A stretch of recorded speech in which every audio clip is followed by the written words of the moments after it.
Hello guys, it's Pap from Pap back at it again, and today we are here with a subscriber request. He asked me about a Thor deck, Nordic based, if we have to be more accurate. I actually tried to make one, not a bust kind of thing that you're looking for if you're looking for something competitive, of course, but a lot of fun, definitely. And it's pretty fun because I didn't realize there was something pretty cool about a card that you will see in a minute. But before jumping right into it, guys, just a quick reminder: if you enjoyed the content, please leave a like and subscribe. I really appreciate it and really helps me a lot. And I just wanna take the chance to thank you all, guys, for reaching 2,000 subscribers. That's amazing for me. So again, guys, thank you so much, and we can jump right into it. So I'm here with Odian, and the skill I've chosen for this one is Chain Reaction. Just a quick recap for all who do not know what it does. Pretty easy. Basically, every time you activate a trap card, your opponent loses 200 life points. And you might ask, why? Is this a burn deck? Not at all, but kinda. Because we got this. I've actually liked to build this one with Galahorn. I don't know if this is the way you pronounced it. You pronounce this? I don't know. Galahorn? I don't know. And this card is pretty nice. It must be activated in the graveyard, and when it's in the graveyard as a trap card, you can target one AESIR monster you control. Of course, your Thor, because he's the only one we're playing right here, and the only one that you can summon with the Nordic beast. And it isn't affected by spell traps this turn, and I actually forgot about that. This thing is actually pretty cool. So if you're swinging in with your big boss god and your opponent, tries to calm a card, Book of Moon, or what else, I don't know, you can Jalahorn and save him. I actually forgot about this thing. I only was focused on the fact that during your third end phase, you can banish this thing from your field, and with the damage stuff. I only was focused on that. And yes, this is the thing. Basically, once you activate this card, it has been placed on your spell and trap zones, and you have to wait, you have to resist, because this thing has to be on your field for 3 turns. And then on the third hand phase, you inflict to your opponent damage equal to the total attack of all monsters you control by banishing those monsters and this card. But you can, of course, imagine that if one of those monsters is a Thor, you've got 3,500 damage, and that's why you play Chain Reaction, because you just need to activate 3 trap cards and you're done, because basically you inflict 600 damage and then the other 3,500 are dealt thanks to Thor. We also have to mention that Thor has a pretty nice effect in this meta where we have a lot of destructions effect. He can revive himself, and when he does, he inflicts 800 damage to your opponent. So this deck can be actually a burn deck. I mean, really original one, I have to say. So I had a lot of fun. Of course, not the best pick you're gonna have for your KCGT, that's obvious, but definitely a lot of fun if you love Thor especially. But I actually think that we can do something spicy with Jalahorn and maybe with Odin. Who knows? Just because Odin, maybe it's a little bit bigger, but maybe with Loki can be even better, because Loki just recycles your traps, so you can just fill the deck with a lot of spicy traps. Then you have that trap negation in the battle phase, and you also have that trap recycles thanks to Loki, and maybe use something like Handless Trap Hell to even have a more recycle of your traps, you know, just like a nightmare for your opponent. I definitely have to try that with Loki, also because they have that tuner that actually synchro summons with monsters from your hand, so it's even easier to synchro summon actually Loki. So I think I'm definitely gonna try that out, so stay tuned for that. And so this is the deck. Basically, of course, guys, we have the Gullfax is the only tuna monster. Its effect is not that good because you can special summon him with a synchro monster, but it's not that easy. I mean, there are a lot of harpies, but you're really not gonna use the effect that much. Then we have Tangnost, pretty good because you can special summon himself when one of your monsters is destroyed by battle, and also you want to special summon him in defense position, because when it's changed from defense position to attack position, you can special summon a Nordic beast from your deck, and it can be of course either a Guldfax or a Thangrisnir. Oh my god, it's so hard to read these names.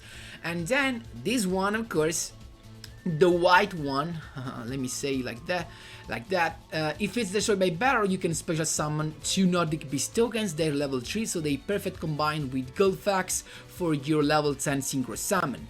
So pretty good. They can resist, you know, they can hinder, can help you survive if you do not have the full combo, so it's pretty nice. And among the traps we have a couple of Gleipnir, just a standard had to play, you know, 10 monsters, like it's 11 like, and you can add the missing piece, and Morella just to send Galahorn to the grave. A couple are enough. And also Morella can be recycled as a monster as all the Paleozoic traps, so it's pretty cool to, you know, have some protection from some other attacks. And then we have some staple traps: triple Fiendish Chain, triple Regeki Break. The most generic one, of course, they're pretty useful, and you will see in replays, they're pretty useful, of course, that's why they are called staples. Last but not least, in the extra deck, as you can see right here, Tangnost itself, it's a pretty good synchro toolbox. You can special summon the Guldfax from the deck, and so you have a pretty nice level 7 synchro summon. So there you go, some generic level 7. We have the Shirani Squire Saga, a generic destroyer, non-targeting destroyer. Then we have Black Rose Dragon to clear the whole field, PSI from Lord Zera to deal with special summon monster, and the Samurai Destroyer to negate effect and not let your opponent activate anything when you're attacking. So that was all, guys. Pretty fun. The duels are, especially one, I don't know, it's the last one, the first one, they're pretty epic, and you will see them. So guys, that was all. We can jump right into the replays. Here we go, my boys. This was my first duel with the Thor's deck. Let's see what we got. So just the black one, we can say, the Tangnost set on the field with the Regeki Break, and it is actually a Witchcrafter deck to deal with. Regeki Break into the battle phase, so you cannot change the effect, to summon another Witchcrafter from the deck, and we're chilling. Then Tangnost to special summon a Thangrisnir. Oh, this name are unpronounceable. And then Guldfax from the hand, synchro Shokan into Thor. So you may wonder, why did I trigger his Destiny Draw? Because now I just need 2 traps to end his life points. So that's why I did that. So and I just thought I can, you know, endure that, because even if he pops my Thor and he destroys it, my Thor comes back and he deals 800 damage. So that's kinda what I want him to do. And there you go, he's got Masterpiece to add even more spell to his hand. And now keep in mind that Thor's every turn can negate the monster's effect your opponent controls. So pretty cool. So then he just did that and swinged into my Thor, and with the Tangnis that comes back, and then in the end phase he has my Thor comes back and he has to discard a card to negate my Thor's effect, otherwise he lost. So one more negation for him to perform. But there you go, Thor again, and the had to negate that, and now I can use I can summon the Goldfax, Synchro Summon into Samurai Destroyer, so he cannot do anything. But he uses yet another spell in his hand to summon another of Madame Verre, but now he has no cards in hand to boost up his Madame Verre, so I can swing into one with Thor, and I'm chilling. But we're not done yet, because he can still draw more cards right here thanks to Mayera and Paitore. And then Holiday back to hand in the end phase. He still has a set card, and he actually has 3 spell cards in his hand. So let's see what we can do. We got the first trap right here. I used the effect of Thor to make him negate, just a set card, and we're chilling right now. Then again Mayera to send another card to the graveyard, and then Paitore's effect to draw another extra card.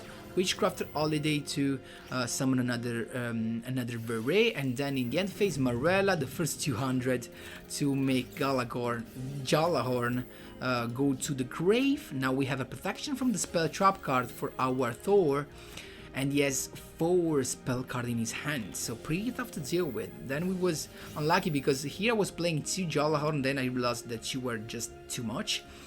And Jalahorn, you know, effect to make it on the field 1 turn. Now he has only 2 turns left to get rid of these monsters, of all monsters. There you go, the effect, getting rid of all.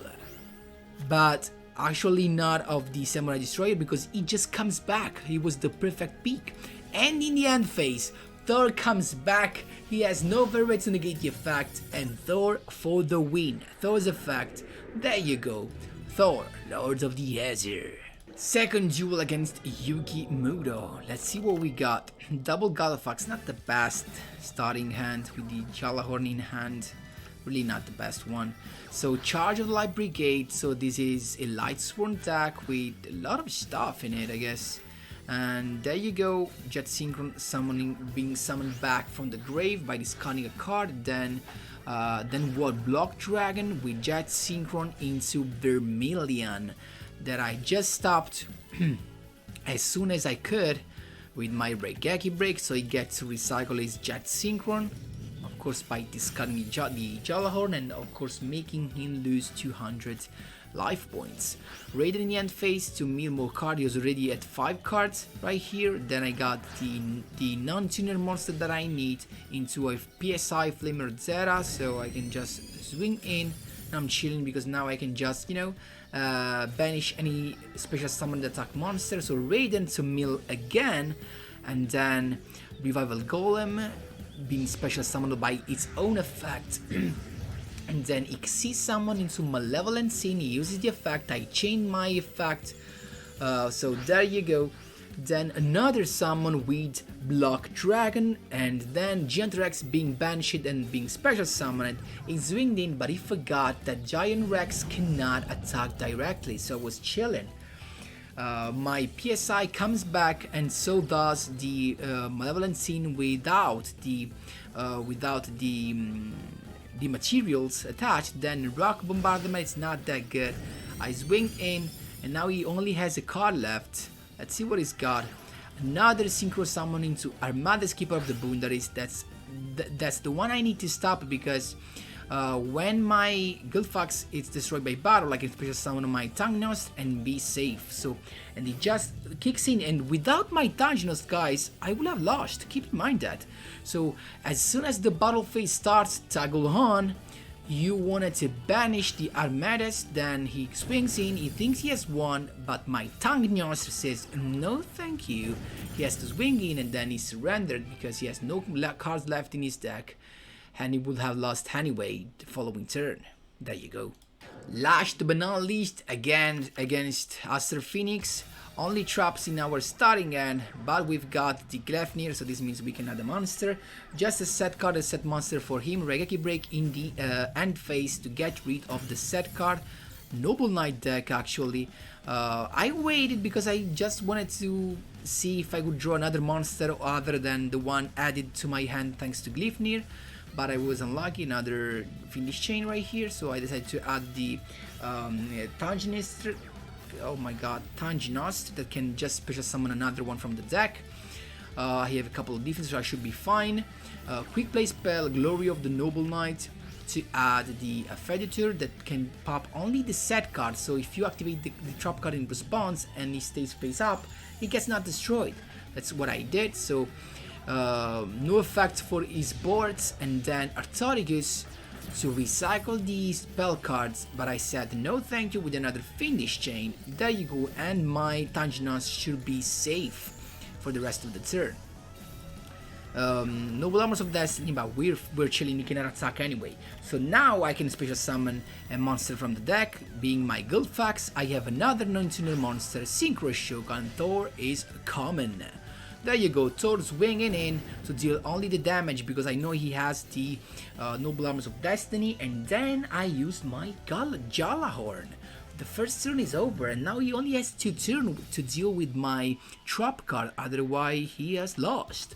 Let's see what he's got. Nothing. I don't know why he didn't summon the Pellinor. What does the same Pellinor? I kept this card, that's why he didn't summon. Okay, now I got it. So, Justice said Tanginis, second turn, and now if he does not catch rid in this turn of the Jalahorn, he's lost. He has lost. He cannot do anything else. I decided not to attack into this because I felt like it was something he cannot use as a Elixir summon. That's why I didn't flipped up. So that's why I didn't swing into that.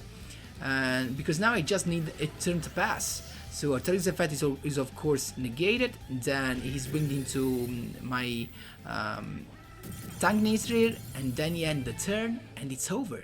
Because now in my end phase, Jalahorn comes in play and he loses 3,500 life points. So guys, that was all. I had a lot of fun playing this deck. I hope the guy that asked me for this was happy with the one I came out with. Of course, guys, let me know in the comment section down below if you have some requests.